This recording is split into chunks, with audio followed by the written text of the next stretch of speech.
નમસ્તે audience, a very warm welcome to you all. આપણે જોઈ રહ્યા છે સ્ટાન્ડર્ડ 6 સોશિયલ સાયન્સ, ખાસ કરીને ચેપ્ટર નંબર 17મો લાસ્ટ ચેપ્ટર ઉપર હતા આપણે.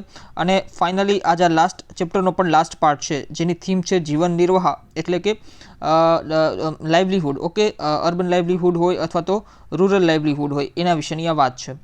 આ ચેપ્ટરના ઘણા બધા પાર્ટ્સ આપણે ઓલરેડી અપલોડ થઈ ચૂક્યા છે, તો જે લોકો નવા સ્ટુડન્ટ છે એ લોકોને રિક્વેસ્ટ કે પાછળના લેક્ચર્સ પણ જોઈ લે. ડિસ્ક્રિપ્શન બોક્સમાં મેં લિંક આપેલી છે અલગ અલગ પ્લેલિસ્ટની. તે ઉપરાંત પણ તમે ચેનલને વિઝિટ કરશો અને પ્લેલિસ્ટ સેક્શનમાં જશો તો ત્યાં તમને અલગ અલગ પ્લેલિસ્ટ જે છે એ શો થશે. તો એ તમામ જે પ્લેલિસ્ટ જે છે એ તમામની વિઝિટ કરી અને જે લેક્ચર્સ તમે નથી જોયા એ લેક્ચર્સને જોઈ લેવા રિક્વેસ્ટ કરું છું. તે ઉપરાંત જો તમે નવા છો તો ચેનલને સબસ્ક્રાઇબ કરવા વિનંતી, અને સબસ્ક્રાઇબ કરવાની સાથે બેલ આઇકન જે છે એને પ્રેસ કરી દેવા વિનંતી, જેથી કરીને નવા લેક્ચર્સની અથવા તો નવા વિડીયોઝની નોટિફિકેશન જે છે એ તમને મળતી રહે. તે ઉપરાંત જે લોકો લેક્ચર્સને જોવે છે પણ લાઇક નથી કરતા, એ લોકોને રિક્વેસ્ટ કે લેક્ચરને લાઇક કરવાનું રાખો, તમારા ફ્રેન્ડ્સ સાથે જે છે એ શેર કરવાનું રાખો, અને ખાસ કમેન્ટ સેક્શનમાં મને જણાવો, ફીડબેક આપો કે કેવું તમને લાગે છે પરફોર્મન્સ. કોઈ પણ ઇસ્યુ હોય, ટેકનિકલ ઇસ્યુ હોય, વોઇસને રિલેટેડ કોઈ ઇસ્યુ હોય, તે ઉપરાંત કન્ટેન્ટ રિલેટેડ કોઈ ઇસ્યુ હોય, પ્રેઝન્ટેશનમાં કોઈ પણ પ્રકારનો પ્રોબ્લેમ હોય, કોઈ પણ ઇસ્યુ હોય, તમે ફીડબેક મને આપી શકો છો કોમેન્ટ સેક્શનમાં. અને ખાસ કરીને જો તમને બધું પસંદ આવે છે તો પણ તમે મને ફીડબેક એ પ્રમાણે આપી શકો છો. તો આપણે ફાઇનલી આગળ વધીએ છીએ. ચેપ્ટર નંબર 17 જીવન નિર્વાહ. આ ચેપ્ટરની થીમ શું કહેવા માંગે છે એ આપણે સમજી ગયા હતા. તે ઉપરાંત જીવન નિર્વાહ વિશે અને ખાસ કરીને ગામડાનું જીવન કેવી રીતે હોય તે બધી વસ્તુ જે છે એ આપણે સમજી ગયા હતા. ગામડામાં કઈ પ્રકારનું શ્રમ કાર્ય થતું હોય છે, ખાસ કરીને ગામડામાં રોજગારીની તકો કેવી રીતે હોય છે, ઇકોનોમીના કેટલા પ્રકારના સેક્ટર્સ હોય છે, એ બધી વસ્તુઓ જે છે એ પાછળ આપણે જોઈ ગયા. અને ગામડામાં કઈ પ્રકારની શ્રમ કાર્ય થતું હોય એ પણ આપણે જોઈ ગયા. અલગ અલગ સ્ટોરી દ્વારા આ ચેપ્ટરમાં બધી વસ્તુઓ સમજાવવાની કોશિશ કરેલી છે. તે ઉપરાંત કૃષિ હોય, પશુપાલન હોય અને એની સાથે કેવી રીતે જીવન નિર્વાહ સંકળાયેલું છે એ વસ્તુ તમામ આપણે જોઈ ગયા. અલગ અલગ જેને કહી શકાય કે વાર્તાઓ આપેલી છે. અને ત્યારબાદ ગામનું શહેર સાથે જોડાણ એ ટોપિક પણ આપણે જોઈ ગયા. અને અન્ય ગામડામાં જે છે એ અન્ય કઈ રીતે જીવન નિર્વાહ થાય છે એ વસ્તુ પણ આપણે જોઈ ગયા. ખાસ કરીને માછીમાર તરીકે કેવું જીવન હોય છે ગામડામાં એ વસ્તુ પણ આપણે જોઈ ગયા. એટલે કે કોસ્ટલ એરિયામાં, ઠીક છે, ખાસ કરીને ગુજરાત હોય કે ભારત હોય, કોસ્ટલ એરિયાના જે ગામડાઓ છે તે કેવી રીતે જીવન, માછીમારો ખાસ કરીને કેવી રીતે પ્રોબ્લેમ્સમાં ફસાયેલા હોઈ શકે છે, એ તમામ વસ્તુ આપણે પાછલા લેક્ચરમાં જોઈ ગયા.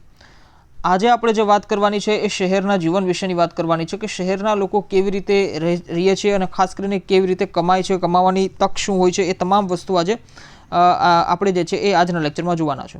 ખાસ કરીને શહેરના જીવનની જો વાત કરીએ તો શહેરની જે ઇકોનોમી છે એ કોમ્પ્લિકેટેડ હોય છે ગામડા કરતાં. અને ખાસ કરીને શહેરની જે ઇકોનોમી છે એ વાસ્ટ હોય છે ગામડા સાથેની કમ્પેરિઝન કરીએ તોની વાત છે.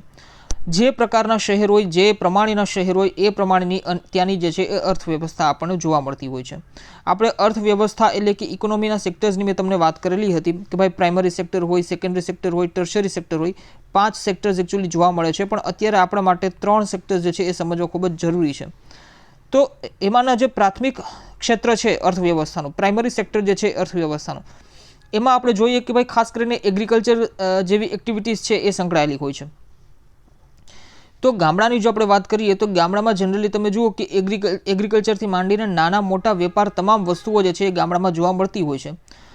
પણ સિટીઝની જો વાત કરીએ તો સિટીઝમાં સેકન્ડરી અને ખાસ કરીને ટર્શરી સેક્ટર્સ જે છે ઇકોનોમીના એ જ જોવા મળતા હોય છે જનરલી મોટા ભાગે. એનું રીઝન શું છે તો કે ભાઈ મોટા શહેરોમાં ખેતીકીય જમીન ન મળે, તે ઉપરાંત મોટા શહેરમાં લોકો ખેતી પણ ન કરી શકે અને કરતા પણ ન હોય. મોટા શહેરોમાં શું હોય તો કે ભાઈ કાં તો ધંધા હોય, ફેક્ટરીઝ હોય, મોટી મોટી કંપનીઝ હોય, તે ઉપરાંત સર્વિસ સેક્ટર્સ તો જો ગમે ત્યાં હોવાનું જ છે, ગામડું હોય કે શહેર હોય. સેવા ક્ષેત્ર અથવા તો સર્વિસ સેક્ટરનો મતલબ શું થાય છે તો કે ભાઈ ખાસ કરીને તમે જુઓ કે સેવા આપનાર વ્યક્તિ, હવે એ વાણંદ પણ હોઈ શકે, ટીચર પણ હોઈ શકે, હોસ્પિટલ્સના ડૉક્ટર્સ પણ હોઈ શકે, નર્સ પણ હોઈ શકે, જેને કહી શકાય કે કોલ સેન્ટર્સ પણ હોઈ શકે. કોઈ પણ આ બધી વસ્તુઓ જે છે તમામ વસ્તુઓ એ સર્વિસ સેક્ટરમાં આવી જતી હોય છે. એ બધી વસ્તુઓ ગામડામાં એ પ્રમાણે હોય, જ્યારે શહેરમાં જે છે એ પ્રમાણે હોય, જે રીતના ડિમાન્ડ હોય એ પ્રમાણે હોય. પણ સર્વિસ સેક્ટર જે છે એ તમને જનરલી બધે જ જોવા મળશે. તે ઉપરાંત બિઝનેસની જો વાત કરીએ તો સ્મોલ સ્કેલ ઇન્ડસ્ટ્રીઝ અને સ્મોલ સ્કેલ બિઝનેસ જે છે એ તમને ગામડામાં જોવા મળશે, બટ શહેરોમાં તમે જુઓ કે મોટા ભાગે તમે જુઓ કે મોટા લેવલના બિઝનેસ જે છે એ શહેરોમાં તમને જોવા મળશે. તો એ બધી વસ્તુઓ જે છે એ શહેરના જીવન સાથે સંકળાયેલી છે અને ખાસ કરીને તમારી બુકમાં અલગ અલગ સ્ટોરી દ્વારા, અલગ અલગ વાર્તાઓ દ્વારા જે છે એ આ બધી વસ્તુઓને સમજાવવાની કોશિશ કરેલી છે. શહેરમાં પોપ્યુલેશન જે છે, પોપ્યુલેશન એટલે કે વસ્તી, શહેરમાં જે છે એ વસ્તી વધારે હોવાથી કોમ્પિટિશન પણ વધારે હોય છે અને સાથે જ તમે જો વર્કની ઓપોર્ચ્યુનિટીઝ જે છે એ પણ વધારે હોય છે. અને જેટલા તમને પણ ખબર હશે કે જે લોકો ગ્રેજ્યુએટ મોટે ભાગે થતા હોય છે એ શહેર તરફ જાય છે, કેમ કે ગ્રેજ્યુએશન પછી એને જે નોકરીની અથવા તો જેને કહી શકાય કે જોબની જરૂરત છે તો એને શહેરમાં ઇઝીલી મળી રહે છે. અને ખાસ કરીને ગામડામાં તમે જુઓ કે જોબ ઓપોર્ચ્યુનિટીઝ ઓછી હોય છે. એનું રીઝન શું, મેં હમણાં જ કીધું એમ કે ભાઈ ગામડામાં તમે જુઓ કે એગ્રીકલ્ચરથી જોડાયેલા લોકો વધારે પ્રમાણમાં જોવા મળે છે. જ્યારે શહેરોની જો વાત કરીએ, ખાસ કરીને અમદાવાદ, ગાંધીનગર, મુંબઈ જેવા મોટા મોટા સિટીઝ છે, દિલ્હી, તે ઉપરાંત બેંગ્લોર, તો આ બધા જે સિટીઝ છે ત્યાં જેમ કે બેંગ્લોરની આપણે એક એક્ઝામ્પલ લઈએ તો બેંગ્લોર જે છે એ આઈટી સેક્ટરનું હબ કહેવાય છે. તો હવે જ્યારે કોઈ પણ વ્યક્તિ ભણશે, ગ્રેજ્યુએટ થશે, ખાસ કરીને કોમ્પ્યુટર સાયન્સમાં એ ગ્રેજ્યુએટ થશે અને તેવી જ કોઈ ફિલ્ડમાં એ ગ્રેજ્યુએટ થશે, આર્ટિફિશિયલ ઇન્ટેલિજન્સ આવી બધી ફિલ્ડમાં જ્યારે એ ગ્રેજ્યુએટ થશે તો ત્યારબાદ એ જ્યારે જોબને શોધવાની કોશિશ કરશે તો એ બેંગ્લોરને ત્યાં જઈને જોબ મળશે. તો એ સ્વાભાવિક વાત છે કે બેંગ્લોર તરફ જ જે છે એ જવાનો છે વ્યક્તિ. તો આ રીતે તમે જુઓ કે શહેરમાં જોબ ઓપોર્ચ્યુનિટીઝ પણ વધારે જોવા મળે છે, પણ સાથે કોમ્પિટિશન જે છે એ પણ શહેરોમાં વધારે જોવા મળે છે. એનું રીઝન શું છે તો કે શહેરમાં વસ્તી વધારે હોય છે અને આસપાસના ગામડાઓનું, બલ્કિ હું તો એમ કહીશ કે ભાઈ દૂર દૂરના ગામડાઓનું પણ મોટા મોટા શહેરો, જેને કહી શકાય કે મોટા મોટા શહેરો સુધી જવાનું જે સપનું હોય એ દૂર દૂરના ગામડાવાળા લોકોનું પણ હોય છે. જો આપણે ગુજરાતની વાત કરીએ તો ગુજરાતમાં અમદાવાદ જે છે એ મહાનગર તરીકે ઓળખાય છે. આમ તો અમદાવાદ, તે ઉપરાંત વડોદરા, સુરત, ગાંધીનગર, જામનગર, રાજકોટ, આ તમામ મહાનગરો છે. પણ આ બધાની પણ જો વાત કરીએ, આ બધા મહાનગરોની જો વાત કરીએ તો આ બધા મહાનગરોમાંથી અમદાવાદ, સુરત ને વડોદરા તરફ, ગાંધીનગર તરફ લોકોનો વધારે ઝુકાવ છે જોવાનો. એનું રીઝન છે કે ત્યાં ઓલમોસ્ટ બધી વસ્તુઓ તેને મળી રહેતી હોય છે. તો આ રીતે શહેરનું જીવન આપણે જોવાનું છે અને ખાસ કરીને બધી વસ્તુઓને એકદમ સિક્સ્થ ક્લાસની, કેમ કે આ બધી વસ્તુઓ છે એટલે એકદમ નાના પાયે બધી વસ્તુ આપેલી છે, પણ આપણે એને જે રીતે સમજવાની કોશિશ કરશું, ઠીક છે, જેથી કરીને આપણે બોર ન થઈએ. તો વાંચીએ આપણે તમારી ટેક્સ્ટબુકમાં કે આપણે અત્યારે ગ્રામીણ જીવન અને જીવન નિર્વાહની વાત કરી. આ જ રીતે શહેરમાં પણ વ્યવસાય અને રોજગારી માટે જાણકારી મેળવવી જરૂરી છે. શહેરમાં રોજગારી મેળવવી ખૂબ જ કપરું કામ છે. શહેરમાં વસતા લોકો અને તેમની રોજગારી અંગે વિગતે આપણે જોઈએ છીએ. આપણી આસપાસ અનેક લોકો હોય છે, દરેક કોઈને કોઈ કામ સાથે જોડાયેલ હોય છે.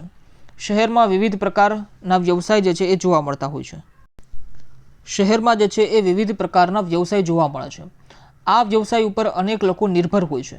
કોઈને દુકાન હોય તો કોઈને દુકાનમાં નોકરી, કોઈ ઓફિસમાં જાય, કોઈ રોડ ઉપર બેસીને ધંધો કરે, કેટલાક લોકો તો હરતા ફરતા કામ કરે, કોઈ શાળામાં કે કોલેજમાં ભણાવવા જાય તો કોઈ નાની મોટી મજૂરી કે કૌશલ્ય આધારે કામ મેળવી રોજગારી દ્વારા જીવન નિર્વાહ કરે છે. કહેવાનો મતલબ એમ છે કે શહેરમાં જે લોકો જીવન નિર્વાહ ચલાવે છે એમાં ઘણી બધી વસ્તુઓ, ઘણા બધા પેટર્ન્સ આવી જતા હોય છે.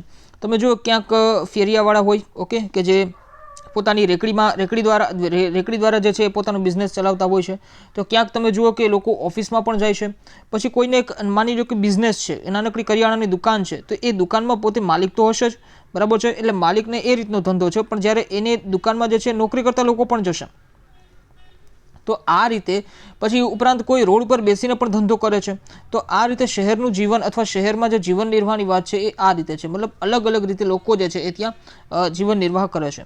હવે બીજી વાત કરીએ કે ભાઈ શહેરના જીવનની જો વાત કરીએ કે શહેરમાં કેવી રીતે લોકો જીવન નિર્વાહ કરે છે, તો અલગ અલગ સ્ટોરી આપેલી છે. એમાં 4 સ્ટોરી મુખ્યત્વે આપણને જોવા મળે છે. પહેલી સ્ટોરી જે છે એમાં રેખાની વાત કરેલી છે કે રેખા જે છે એ શહેરમાં માસીના ઘરે જાય છે, ત્યાં શું ઓબ્ઝર્વ કરે છે. રેખા એકચ્યુઅલી ગામડામાં રહે છે પણ એ શહેરમાં જાય છે એના માસીના ઘરે, અને ત્યાં તે શું ઓબ્ઝર્વ કરે છે એની વાત આપણે અહીંયા કરવાની છે. અને એનું ઓબ્ઝર્વન્સ શું કહે છે, શહેરમાં કેવી રીતે લોકો કમાય છે એ વિશે એ આપણે અહીંયા સમજવાનું છે. તે ઉપરાંત બીજી જે સ્ટોરી છે એ કરશનભાઈની વાત કરે છે. ત્રીજી સ્ટોરી જે છે એ નીલમની વાત કરે છે. અને ચોથી સ્ટોરી જે છે એ જયસિંહની વાત કરે છે. જયસિંહ એકચ્યુઅલી રાજસ્થાનના વ્યક્તિ હોય છે અને એ નવસારીમાં આવે છે. અને નવસારીમાં એ કેવી રીતે કંઈક ચોકલેટનો બિઝનેસ કરે છે એવી વાત છે, બરાબર છે. તો એ આપણે સમજવાની કોશિશ કરશું. તો વાત કરીએ રેખાની આપણે વાત કરીએ સૌથી પહેલાં તો રેખાનું ગામ જે છે એ નાનું છે. બાજુના શહેરમાં એના માસી રહે છે. રેખા માસીના ઘરે આવી હતી. તેણે જોયું તો અહીં કેટલાક લોકો રોડ ઉપરથી જ રોજગારી મેળવે છે. કોઈ શાકભાજીની નાની દુકાન ચલાવે છે. એક માજી લારી ઉપર શાકભાજી વેચે છે. ફૂલની દુકાન હોય કે સાયકલના પંક્ચરની, અને કોઈ મરામતની દુકાન ચલાવે છે. રોડના ઉપર એક ખૂણામાં બૂટ પોલિશની દુકાન બનાવી એક ભાઈ રોજગાર મેળવે છે. સોડા શરબતની દુકાન કે કરિયાણાની દુકાન પણ અહીં જાણે રોડ ઉપર જ છે. રોડ ઉપર ઊભા હોઈએ અને થોડી જ વારમાં ગાડીનો કાચ સાફ કરી પૈસા ભેગા કરનાર પણ રેખાએ જોયા. એક ભાઈ સાયકલ ઉપર સફાઈના સાધનો અને પીવાના પાણી માટે ફેરીઓ રોડ ઉપર જ ધંધો કરે છે. હેર કટિંગ સેલૂન પણ રેખાએ જોયું. રેખાએ કહ્યું, આ બધું મારા ગામમાં 3 કે 4 દુકાનોમાં હોય છે. રેખાના ગામમાં જે બધું દુકાનમાં મળે છે એવી કેટલીક વસ્તુ એણે અહીં પાથરણામાં વેચાતી જોઈ. રોડ ઉપરની દુકાન કે રોડની આસપાસ કામ કરનારને કારણે અનેક વખત સમસ્યા જોવા મળે છે.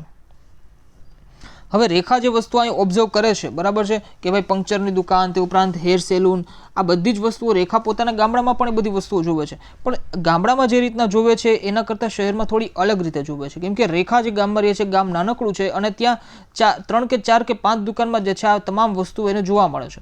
પણ જ્યારે શહેરમાં આવે છે તો શહેરમાં તો એક એરિયાની અંદર, કેમ કે ઘણા બધા એરિયાઝ હોય શહેરમાં, ઘણા બધા ક્ષેત્રો હોય શહેરમાં, આ તમામ ક્ષેત્રોમાં જે છે એ ઘણા બધા લોકો એકનું એક કામ કરતા હોઈ શકે. માની લો કે ક્યાંક પંક્ચરવાળો બેસે છે તો એની જરાક આગળ જાઓ તો ત્યાં બીજો પંક્ચરવાળો પણ બેસવાનો છે. અને આ બધી વસ્તુઓ જે છે એ શહેરમાં તમે જુઓ કે રોડ ઉપર હોય છે, રોડ સાઈડ હોય છે. કેમ કે શહેરમાં મેં તમને કીધું કે પોપ્યુલેશન પણ વધારે છે અને પ્લસ શહેરમાં મોંઘવારી, ઇન્ફ્લેશન રેટ જે છે એ પણ થોડો હાઈ હોય છે ગામડા કરતાં. એટલે ઇન્ફ્લેશન રેટ એક આખી અલગ વસ્તુ છે, એ વસ્તુ આપણે ઇન્ડિયન ઇકોનોમીમાં ડિટેલમાં જોશું. પણ શહેરમાં મોંઘવારી શું કામ વધારે લાગે છે? કેમ કે શહેરની જેને કહી શકાય કે લાઇફસ્ટાઇલ જે છે એ થોડી આપણે ડિફરન્ટ હોય છે અને શહેરની લાઇફસ્ટાઇલ કોમ્પ્લિકેટેડ હોય છે. એ કારણે શહેરમાં તમને મોંઘવારી જોવા મળે છે. તો આ કારણે લોકો જે છે એ રોડ ઉપર પણ કામ કરી લેતા હોય છે અને રોડ ઉપર જ સૂતા પણ જોવા મળે છે. કેમ કે શહેરમાં કોઈ પણ મકાન અથવા પીજી કે કોઈ પણ વસ્તુ જે છે એ રેન્ટ ઉપર રાખવી એ થોડી અઘરી પડી જતી હોય છે ગરીબ લોકો માટે. તો આ રીઝન છે કે શહેરમાં, ખાસ કરીને મોટા શહેરોમાં, આ બધી વસ્તુઓ તમને રોડ્સ ઉપર જોવા મળતી હોય છે. પણ હવે પ્રોબ્લેમ અહીંયાથી એ આવે છે, શું ઓબ્ઝર્વ કરે છે?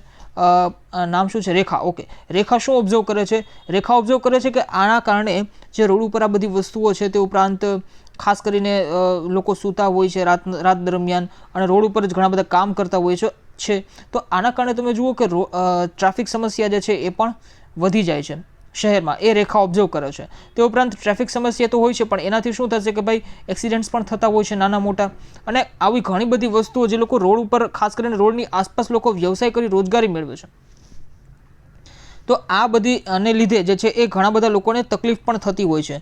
અને ખાસ કરીને શહેરમાં એક વ્યક્તિ એક કરતાં વધારે વ્યવસાય કે સ્કિલ્સ એટલે કે કૌશલ્ય આધારે વિવિધ પ્રકારના કામ સાથે જોડાયેલ હોઈ શકે. રેખાએ જોયું કે ટાયર પંક્ચરની દુકાનમાં કામ કરતો હતો એ જ છોકરો રાત્રે ભજનમાં ઢોલક વગાડતો એણે જોયો હતો. એટલે શહેરમાં શું હોય કે તમારી પાસે અગર સ્કિલ છે, ઓકે, ઢોલક વગાડતા તમને આવડે છે, તો સવારે ભલે તમે પંક્ચરવાળું કામ કરો, રાત્રે તમે ઢોલક વગાડીને પણ પૈસા કમાઈ શકો છો. તો આ બધા જે વસ્તુ જે છે, આ બધી વસ્તુ રેખાએ ઓબ્ઝર્વ કરી કે શહેરમાં આ રીતે રોજગારી મેળવવામાં આવે છે. એટલે અહીંયા આપણે શું સમજવાનું છે?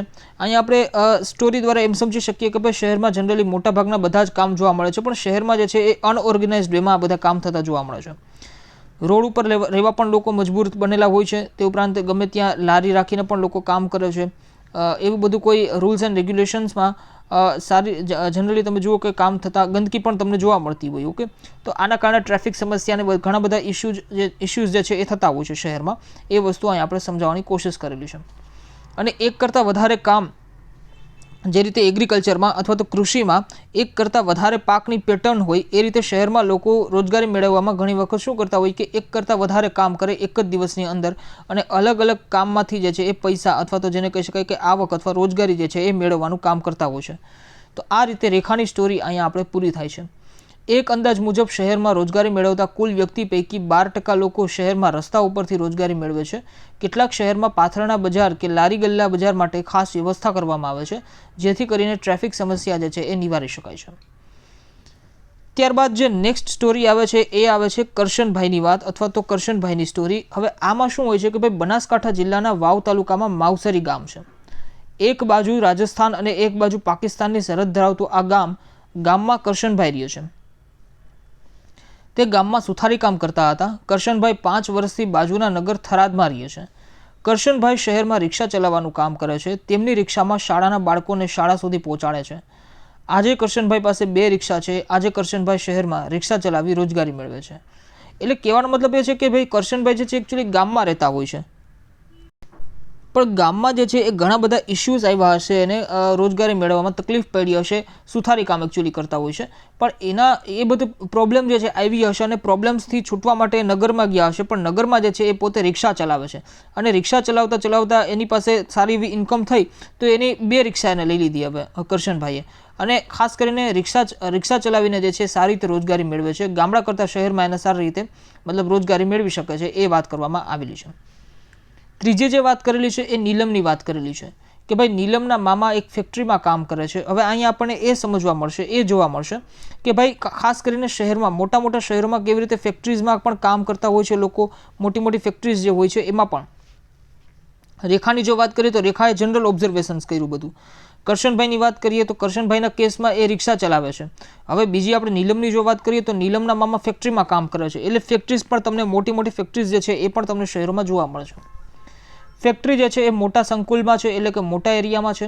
અહીં પ્રવેશતા જ વિવિધ વિભાગ જોવા મળે છે. અહીં શર્ટ્સ અને પેન્ટ બનાવવાની ફેક્ટરીઝ છે.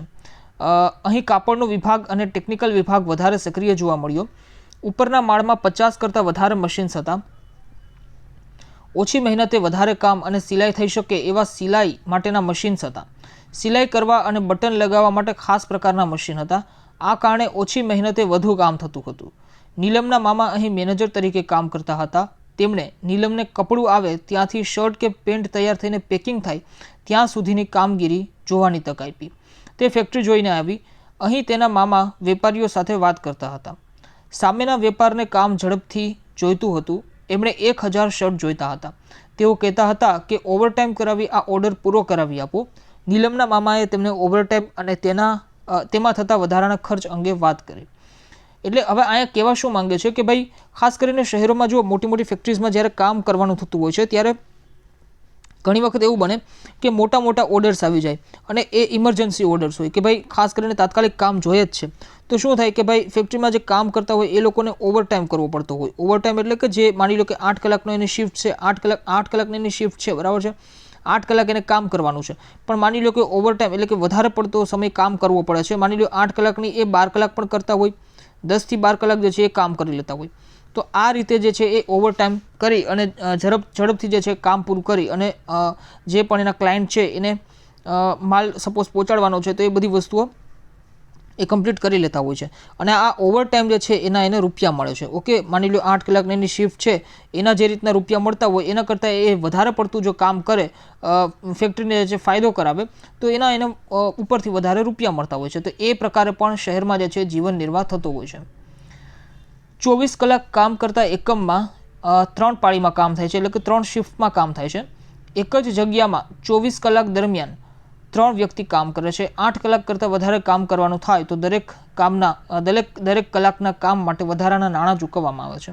તો આ રીતે તમે જુઓ કે અલગ અલગ કામ પ્રમાણે જે છે એમાં રૂપિયા પણ એને દેવાતા હોય છે. ત્યારબાદ આ તો આપણે વાત કરી નીલમની અથવા તો નીલમના મામાની. ઓકે, ફેક્ટરીમાં કામ કરે છે. પણ હવે જે વાત આવે છે એ છૂટક જીવન નિર્વાહની વાત આવે છે, એટલે કે જયસિંહની વાત આવે છે. જયસિંહ જે છે એ વ્યક્તિ રાજસ્થાનથી આવે છે, નવસારીમાં. અહીં તે ચોકલેટ બનાવવાનું કામ કરે છે. અનેક પ્રકારની ચોકલેટ બનાવે છે. તેઓ આ માલ બનાવી બજારના વેપારી સુધી પહોંચાડવાનું કામ કરે છે. આ માટે કાચી સામગ્રી એકઠી કરવાથી લઈ ચોકલેટનું ઉત્પાદન કરવાનું અને તેનું વેચાણ કરવાના કામ ઉપર તેઓ સીધી દેખરેખ રાખે છે. સેલ્સમેન અને વેપારી સુધી માલ પહોંચે તો જ વેચાણ સરળ બને. આ માટે તેમને વેપારીઓ સાથે ખાસ સંપર્ક રાખવા પડે. જયસિંહની ચોકલેટને કારણે આજે 100 કરતાં વધુ લોકો સીધી કે આડકતરી રીતે રોજગારી મેળવે છે. આપણી આસપાસ અનેક વ્યવસાયકાર જોવા મળે છે. આધુનિક સમયમાં કૌશલ્યને આધારે કામ મળી જ રહે છે, એટલે કે સ્કિલ, બરાબર છે. તમારી પાસે જો સ્કિલ હોય તો તમને કામ મળી રહે. સ્કિલ વગર જે છે એ કામ ના મળે. રોજગારી મેળવવા માટે કૌશલ્ય ખૂબ જ મહત્ત્વ ધરાવે છે. કૌશલ્ય એટલે કે ભાઈ સ્કિલ્સ. ઓકે, આપણી આસપાસ અનેક લોકો વિવિધ કામ સાથે જોડાયેલ છે. આ કામને આધારે તેઓ રોજગારી મેળવે છે. અહીં એક ઉદાહરણ આપેલ છે કે ભાઈ જયસિંહ જે છે એ ચોકલેટ બનાવવાનું કારખાનું ચલાવે છે. આ માટે એને સહયોગની જરૂર પડશે. તમે પણ આ માટે વિવિધ રીતે રોજગારી મેળવનાર અંગે અને તેમની સાથે જોડાયેલ અન્ય વિગતો જે છે એ તૈયાર કરો. તો આ રીતે અહીંયા જે છે એ આપણને જીવન નિર્વાહની વાત સમજાવવામાં આવેલી છે કે ભાઈ ખાસ કરીને શહેરમાં જે છે એ કઈ અલગ અલગ પ્રકારે જીવન નિર્વાહ જે છે થતા હોય છે. સામૂહિક શહેરી જીવન નિર્વાહ હોય, છૂટક જીવન નિર્વાહ હોય, એ બધી વસ્તુ આપણે ખાસ કરીને જોઈ ગયા. અને આ રીતે આપણું જેને કહી શકાય કે 17મું ચેપ્ટર એ પણ અહીંયા કમ્પ્લીટ થાય છે, ધી એન્ડ થાય છે. અને એકચ્યુઅલી આખા સોશિયલ સાયન્સનો જ 6th સ્ટાન્ડર્ડનું જે 6ઠ્ઠા ધોરણનું જે આખું સોશિયલ સાયન્સ છે એનો જે છે એ અહીંયા ધી એન્ડ થાય છે. નેક્સ્ટ લેક્ચરથી આપણે 7th સ્ટાન્ડર્ડનું સોશિયલ સાયન્સ અને પાછું આપણે ઇતિહાસ તરફ જે છે એ જમ્પ લગાવશું. એટલે કે આપણે ઇતિહાસ જ્યાંથી અધૂરો છોડ્યો હતો ત્યાંથી જ ઇતિહાસ આપણે ચાલુ કરશું. 7th સ્ટાન્ડર્ડનું જે સોશિયલ સાયન્સ છે એ ખાસ કરીને મિડેવલ હિસ્ટ્રી એટલે કે મધ્યકાલીન ભારતના ઇતિહાસ અંગે જાણકારી આપે છે. તે ઉપરાંત એનું જે ભૂગોળ છે એ ભારતના ભૂગોળ, એમાં ઘણા બધા વર્લ્ડ જિયોગ્રાફી અને ભારતના ભૂગોળના પણ ચેપ્ટર્સ આપેલા છે.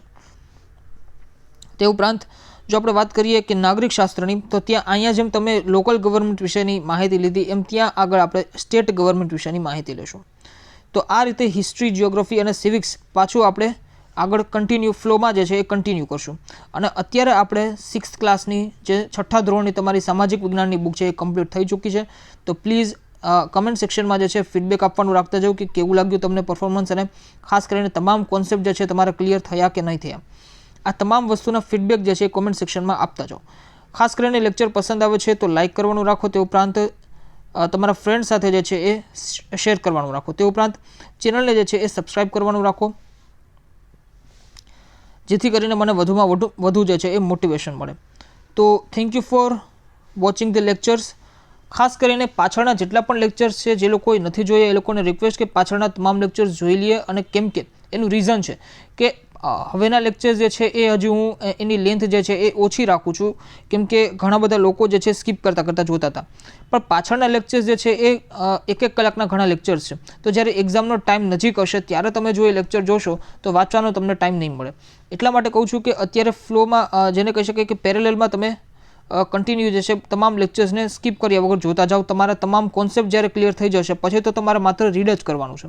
પછી તમારે બીજી ત્રીજી જગ્યાએ ભટકવાનું નહીં રહે. એટલા માટે હું કહું છું કે ખાસ કરીને તમામ લેક્ચર્સ જે છે એ સ્કીપ કર્યા વગર જોવાનું રાખો અને તમામ વસ્તુ જે છે એ કન્ટિન્યુટીમાં ક્રોનોલોજીમાં તમે ચાલવાની કોશિશ કરો. તો આજે આપણે રાખીએ છીએ અહીંયા સુધી. નેક્સ્ટ લેક્ચરથી આપણે 7th સ્ટાન્ડર્ડની GCERT સોશિયલ સાયન્સની સામાજિક વિજ્ઞાનની એ આપણે શરૂ કરી દઈશું. Thank you for watching the lectures. Please like, share and subscribe the channel. Stay connected with me. Thank you.